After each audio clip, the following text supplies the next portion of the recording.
Julien Soulier, 47 ans, passionné de mots et de langue française. Il a enseigné pendant 17 ans les lettres classiques au collège, mais c'est surtout un auteur pas tout à fait comme les autres, puisqu'il est verbicruciste, c'est-à-dire qu'il crée des grilles de mots croisés. Notre journaliste Julien Erard est allé le défier à Paris.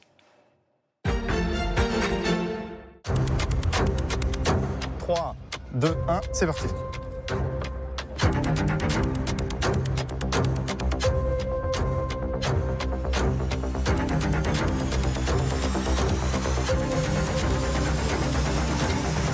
Top, terminé. Moi, j'ai même pas un dixième de la grille de remplie. Si Julien Soulier est aussi à l'aise avec ses grilles de mots croisés, ben c'est tout simplement parce que c'est lui qui les a créées.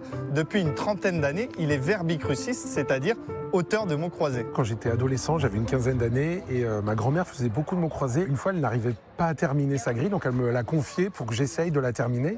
Et c'est à ce moment-là, en fait, que j'ai été contaminé, on peut dire, par le virus des mots croisés. À l'époque, c'était sur des petits carreaux, donc des feuilles quadrillées, je faisais les grilles à la main. Et depuis, Julien n'a jamais cessé de fabriquer des grilles. Il estime en avoir réalisé près de 500, ce qui représente plus de 10 000 définitions. Petit à petit, donc, j'ai été recruté par différentes revues pour créer des grilles de mots croisés. C'est pas un peu ringard, hein, les mots croisés ? C'est vrai que les mots croisés ont un petit peu cette image de quelque chose d'un peu poussiéreux, réservé à des personnes d'un certain âge. Mais on peut s'amuser avec les définitions à essayer de moderniser un petit peu tout ça en créant pourquoi pas une grille coquine avec des termes érotiques ou alors en jouant sur la forme des grilles. Est-ce qu'aujourd'hui vous en vivez de ces mots croisés ?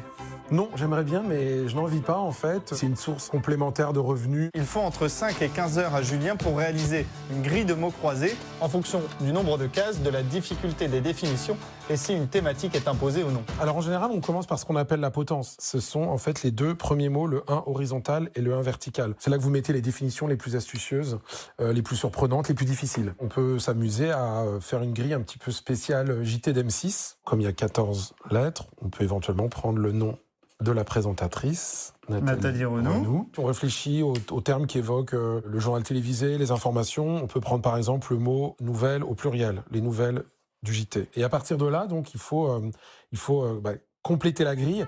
Et là, j'avoue qu'il y a un petit peu de feeling. Mais vous vous aidez ou tout sort de votre imagination ? Alors, j'ai un peu d'imagination, mais je m'aide un petit peu. Donc évidemment, les dictionnaires.